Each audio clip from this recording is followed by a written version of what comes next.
Some quick headlines. Our clock's turning back 1 hour overnight, marking the end of daylight savings time. But now some in New England are pushing for it to never end. The State Commission in Massachusetts making a recommendation because of the state's geography, resulting in sunsets before 4:30 during the entire month of December. And a man named Donald says he loves the president so much he changed his middle name to Trump. Donald Trump McGovern from Florida filed to make the change a few days before the 45th president was sworn into office. It's not his first homage to a president. Both his children have the middle name Kennedy for JFK. Now, Abby. All right, thank you so much, Kevin. Well, one of the country's most influential newspapers mocking President Trump's choice for White House press secretary, suggesting that Sarah Huckabee Sanders does not look like the kind of woman he would pick. In an op-ed in the LA Times, the political columnist David Horsey writes this: by comparison, Sanders looks more like a slightly chunky soccer mom who organizes snacks for the kids' games. Unreal. Here to weigh in, our panel, Fox News contributor and radio talk show host Tammy Bruce, political science professor Dr. Jeanine Downie, along with physician and political commentator Dr. Jeanine Downie. Great to have all you ladies here. Good morning. I think we were talking about this commercial break. You read this piece, we can all agree it's disgusting. It's almost like, Tammy, if you are associated in any way with President Trump, anything is fair game. You could say whatever you want about them. Yes, and it's not just Mrs. Sanders. It is also Melania Trump. It's Ivanka. It's Ann Coulter. It's Kellyanne Conway. We've seen this, of course, through the convention last year, through the primaries, etc. And this is, of course, you'd think they would have learned. This is about Washington. This is L.A. and New York. High-profile columnist Frank Bruni in New York.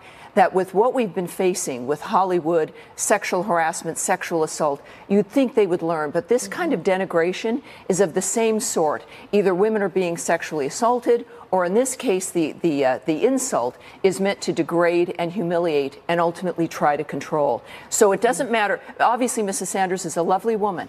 And this guy eventually at the LA Times had to apologize. But it also had to go through an editor. Right. It's hard to believe that the entire system didn't know and didn't approve of this framework. Yeah, Judy, who, as an editor, who reads this and says, you know what, yeah, let's print this in our paper. This seems like something that women are going to want to read.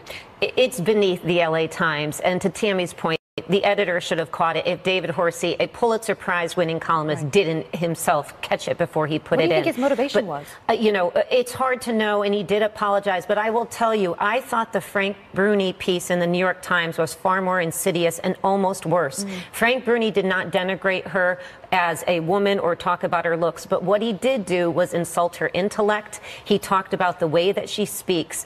And from my perspective, this is incredibly dangerous territory for Democrats to go down. They've done this before. It breeds resentment. If Democrats want to know why they didn't win in 2016 and why the House is so red right now, it's because people are resentful of elites on the coast making them feel like they are stupid and beneath them. And that's exactly, I urge everybody to read Frank Bruni's piece. Not that you want to give it that much attention, but it is that kind of resentment that Lee Atwater and others were able to play on in the 1970s and 80s, and they're reviving it again. Bill Clinton, to his credit, was one of the few Democrats who understood you have to speak to people, you can't speak down to them. Right. And Frank Bruni talks all the time about why don't people understand that the Trump administration doesn't have policies that are reflecting their needs. Well, you can't speak down to people and then suggest they're supposed to follow you. And speaking of that piece, I think the biggest takeaway from this, Dr. Downie, is the reaction to the piece. Where is the outrage? You know, you think about women, take the party out of it, take President Trump out of it. The fact that she is a mother of three in probably one of the most difficult jobs other than being president of the United States, as women, particularly, why can't we rally together and say this should be off limits? Okay, so my take is that I think it's sexism, plain and simple. People need to comment on her job that she's doing. It doesn't have anything to do with her accent. It doesn't have anything to do with the spoofs I've heard about her weight. Sean Spicer is overweight. Nobody commented on his weight. Sean Spicer's only 46. He looks older than stated age, with all due respect to Sean.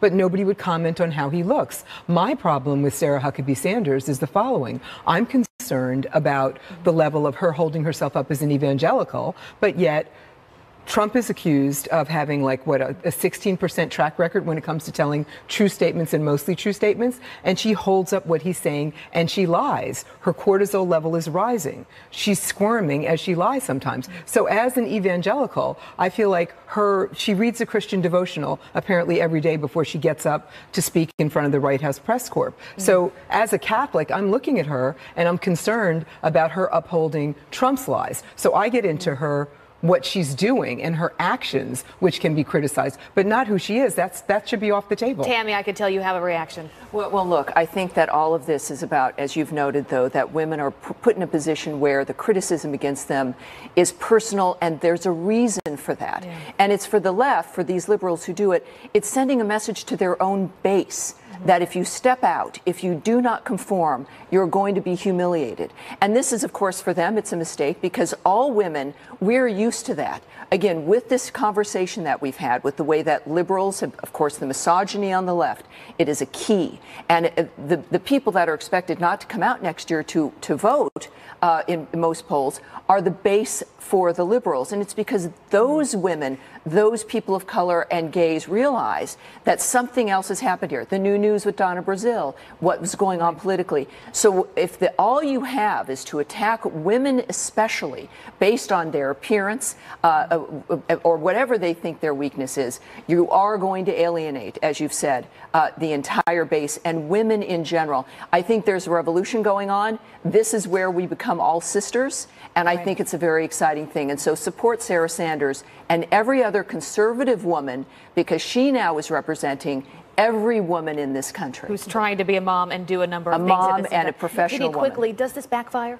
It could backfire, but let's just say, and I agree with Tammy, let's just say it goes both ways. We have a president who came out on the stump during 2016 and criticized Ted Cruz's wife for her looks, Carly Fiorina for her looks. Right. That doesn't give anyone the right, though, to attack Sarah Huckabee Sanders. It doesn't give anybody any right to attack anybody. All I want to say is it's fair game on both sides. You cannot attack women for their looks. You have to deal with them in terms of their job performance. It has to be their job performance. And it cannot be anything but their job performance. Well, that's something at least the three of us here, of all different backgrounds, totally agree on. we can agree on. And the president was criticized appropriately in those dynamics, including by myself. We all agree, and now we've got to stick with this because this is the future for our own families and our own work futures as well. I agree. Some great advice, Tammy. Ladies, thank you so much for being with us. It's an important conversation to have. Thank you so much. Thank you. All right, this man turned a crazy idea about socks into $1 million business with his father, but they say it's not about the money. The father and the son duo join us with their inspiring sock story. You don't want to miss this. That's up next.